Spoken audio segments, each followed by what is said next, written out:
And I'm sure they're holding their breath because this has been a phase of the game that they have not played very well. Going all the way back to his goal line is Joel Capasso. He's already got a nice return this year. Penalty marker on the play brings this one out across the 15, but we'll have to check on the infraction. Ness Davis is the lone setback. He's going to get the call. He has plenty of room up the middle. Jitterbug out to the 15 and then has himself a first down to the 19-yard line. Back, a 1-by-2 receiver set, play action pass by Riddell. Hits a man coming out of the backfield, and that is Daniel Tarabrella, the tight end, who was able to get the ball out near the 25. Riddell out of the shotgun. They're going with the no-huddle offense. Play action pass again, flips it off to the right sideline, and the Wagner defense was all over it. Joey Isabella is going to be a magnet for the Seahawks all day long. Looked like Sam Martin was one of the two defenders who got in on the play. Play action pass again, flips it off to the right sideline, and the Wagner defense was all over it. Joey Isabella is going to be a magnet for the Seahawks all day long. He's been here for a long time with the Dukes, over a decade. Back to throw, and there's immediately a whistle on the play. And by the way, Logan Kushner is the other quarterback. And we've got to be careful here because the 2s and the 7s look kind of the same. Got 4 receivers to one side. They run a little quick block screen to the tight end. Johannes Bars, with only his 3rd reception of the season, has this one down inside the 30. Pickup of nearly 5 on the play. NEC crown. Play action pass and the deflection by Joel Capasso. Blitzing corner is able to get his hands on the Stevens pass, incomplete. What happened was that's one of those, you hear RPOs, everybody talks, it's a run pass option. And they saw the defensive end squeeze down, the slot receiver's wide open. He just got to get him the ball, and he didn't get it there.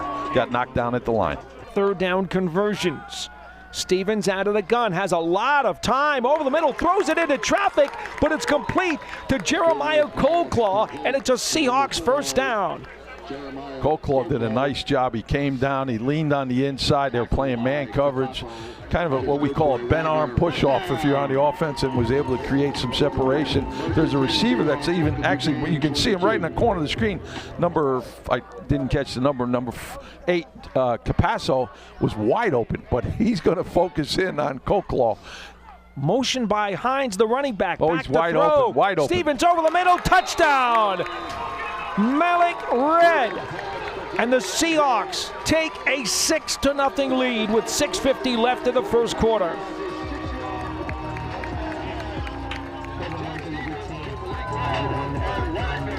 You can't see it over here on the corner. They're in a bunch formation, and they run 3 receivers all breaking to the inside, and the defenders for Duquesne jumped the underneath routes, and it opened up the deep route at the corner, at the back end of the end zone. Great read, great drive, just what they needed to do. Hold on to the ball, keep it out of Duquesne's hands. Romero to kick out of the hold of the punter, Joshua Brown. The snap, the spot, and the kick is good. So Wagner goes 45 yards on their first possession, and they have a 7-0 lead.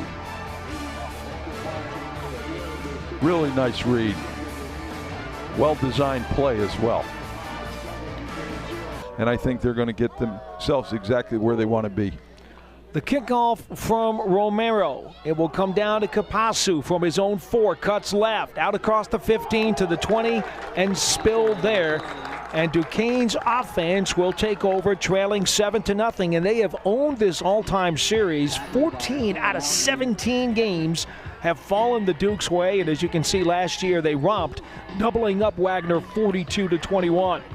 Second down play, the motion man is Jermaine Johnson. The give instead goes to Davis, and he's just going to try to run it up the middle again, and he maybe got back to the line of scrimmage. 3-by-2 receiver set for Riddell. 3-man front for the Seahawks on 3rd and 5.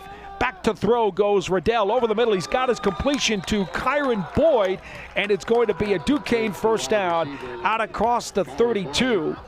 Ness Davis in the backfield.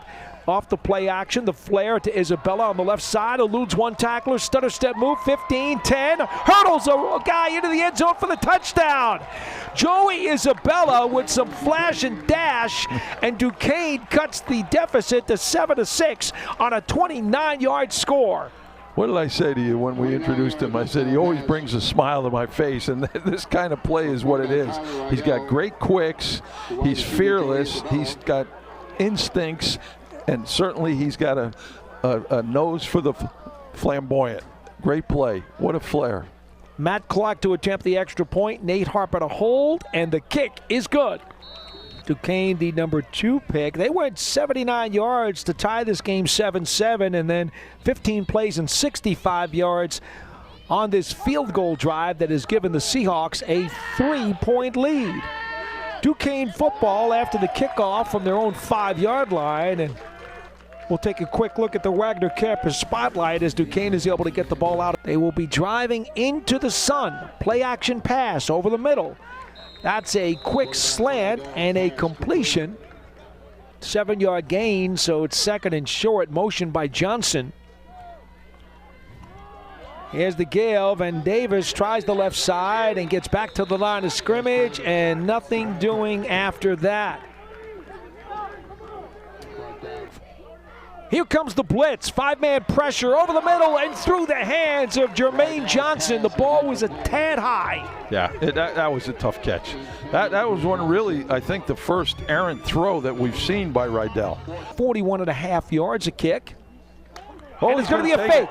He tucks it away to the 25, and he's going to run out of room as the Seahawks special teams unit swarms him under. And Duquesne has turned it over on downs. Morad's in motion. Stevens takes the handoff and goes directly up the middle on the quarterback draw for the touchdown. And Wagner improves its lead to 16-7. Give credit to the coaching staff of Wagner on that play. The design of that play was brilliant. They motioned everybody across. They're in an empty backfield. Watch the quarterback take a jab step to his right and then come back to the left. And that backside tight end kicked out the defensive end. I think I could have made that game. I think I could have made that game. What a great play call, play design, and well executed. Nicholas Romero to attempt the PAT. And Wagner has an early 10-point lead over Duquesne. And let's, of course, throw out some love to the offensive line. Left tackle Mike Segar and Mateo Lucero, the left guard, certainly did their job on this play to allow their quarterback to find the end zone. Hawks. Solomon wrapped up in the backfield. Jovinson Romulus. And then he gets away, and Solomon's going to go all the way down the sideline, and he's in for the touchdown. This is going to be an interesting call because he was clearly down, but was he down on a defender that meant he wasn't touching the ground? That's the way he interpreted it, and that's the way the officials are interpreting it. He wraps him, and he goes down on him, and they're saying he's not down. He didn't touch the ground. I don't know. I'd love to have the review on that one. Wow. They are. They're going to go review it. They have to. And Solomon's gassed. Well, let's see what goes here. See, I thought the outside of his right leg hit the ground. I didn't think there was any chance that he did not hit the ground.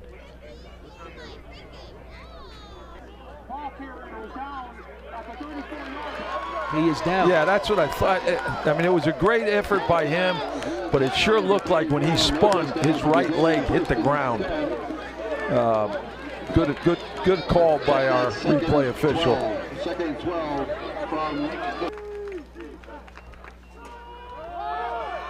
They're going to keep it on the ground here, and up the middle goes Ness Davis, and quite frankly gets a pretty good chunk of yardage despite the crowd in the middle out across the 10. Same play. Wagner comes up with some pressure, doesn't matter. Davis is able to find some room, has the first down across the 15. Isabella to the lower part of your screen, and that's where they're going to go. Isabella with the reception, and then immediately tripped up at about the 22 So it's going to be 3rd down for the Seahawks, and the defensive back on the play, Jaden Brown, is a bit shaken up. Yeah, just a little hitch pass. Again, the thing we pointed out before that's impressive about Isabella, he's not even thinking about the catch. He immediately was ready to spin, and that unfortunately led to that injury. The DB reacted unfavorably towards it, and I think he twisted his ankle or his knee. With Isabella, it's almost like you can see he's got a DJ in his head because he's looking to dance as soon as he touches the ball. I mean, it's impressive. He has got, good thing is the defender got up. The slot receiver to get outside, and that is the key play of the game. Cooper on a big run, and Andre Hines puts the exclamation point on it as he rumbles 24 yards for a touchdown, and Wagner takes a 23-13 lead. They're saying he dropped the ball before he went in. He did. Oh, no. He did. It's coming back. Oh, it should.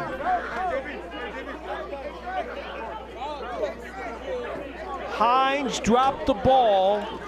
They're going to, no, they're not going to review it. And they're going to kick the extra point, and once they do, it's too late to review it. And Romero lines up. Wagner better snap this thing quickly before somebody says something, and the kick is good. You know what? That play, that should not have been a touchdown. We need to show that again. Hines rumbling 23 and maybe another foot because this ball comes out. It doesn't matter. Oh, do you ever doubt Joey Isabella to score quickly? Well, they get the ball in his hands. Riddell back to pass from his own 25. They get it underneath to Ryan Petrus. Puts on a dance move at the 35, has the first down, out to the 39. That's a 14-yard pickup. The clock stops momentarily to move the chains. I didn't think anybody would look small next to Joey Isabella, but Petrus does. Back to throw. Riddell looks right, now looks left, gives it to Solomon on the short dink, and he is stopped up, no gain at all, as Amari Itoli makes the tackle. Riddell tries to dump it off to Solomon again. He makes a one-handed catch, but that only gains a yard. So it's a 0 and a 1-yard gain on the last 2 pass plays. You're just eating up clock.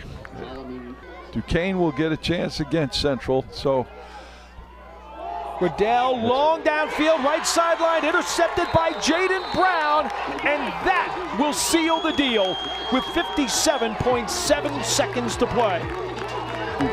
Terrific for all those kids and all those coaches. What a great win this is.